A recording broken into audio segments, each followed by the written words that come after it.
మహిళలు ఆర్థికంగా రాణించి తమ కుటుంబాలకు చేదోడు వాదోడుగా నిలవాలని ఆసిఫాబాద్ ఎస్పీ డివి శ్రీనివాస్ అన్నారు. కొమరంభీం ఆసిఫాబాద్ జిల్లా జైనూరు మండల కేంద్రంలో కాశీ పటేల్ గూడలోని చేతన ఫౌండేషన్ సంస్థ సహకారంతో DSP Karnakar, CI Ramesh, SI Ramarao ఆధ్వర్యంలో ఏర్పాటు చేసిన పోలీసుల మీకోసం కార్యక్రమంలో భాగంగా జైనూరు, సిర్పూరియు మండలాల్లోని పేద ఆదివాసీ మహిళలకు 32 కుట్టు మిషన్లను ఉచితంగా పంపిణీ చేశారు.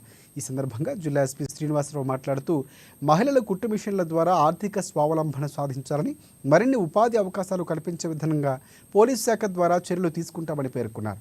ఈ కార్యక్రమంలో 3 మండలాల ఎస్ఐలు, పోలీస్ సిబ్బంది పాల్గొన్నారు.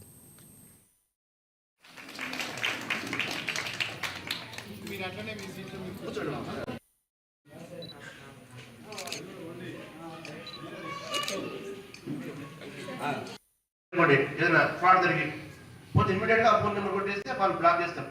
బ్లాక్ చేసి మీ డబ్బులు పోకుండా చూస్తారు. సో అదంతా మీకు వివరాలు మీకు వివరాలు చెప్పాలి. చెప్పేసి ఈ మోసం కొట్టి చెప్పేస్తే మనం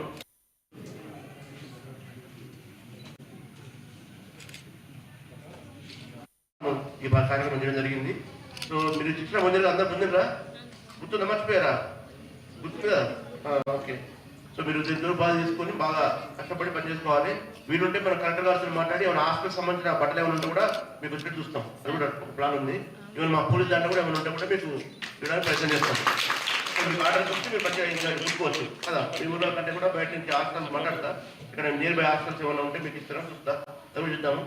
మీ ముఖ్యం కోరేది ఏంటంటే మీ పిల్లల్ని ఖచ్చితంగా మంచి చదువుకోవాలి. కనీసం 10th క్లాస్ అని చదివిస్తాను. ఎట్టి పరిస్థితుల్లో పిల్లల్ని డ్రాప్ అవుట్ చేయొద్దు కదా.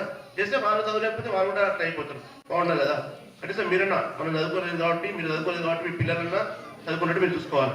వాళ్ళు ఎట్టి పరిస్థితుల్లో వాళ్ళు డ్రాప్ చేయొద్దు, స్కూల్ పోకుండా కదా చేయొద్దు. దాంతోపాటు మనకు హాస్టల్స్ కూడా మంచి హాస్టల్స్ వచ్చాయి. ఈ మధ్య చూసాం కదా, మనం అన్ని స్టేట్ మొత్తం అన్ని హాస్టల్ మంచి మెను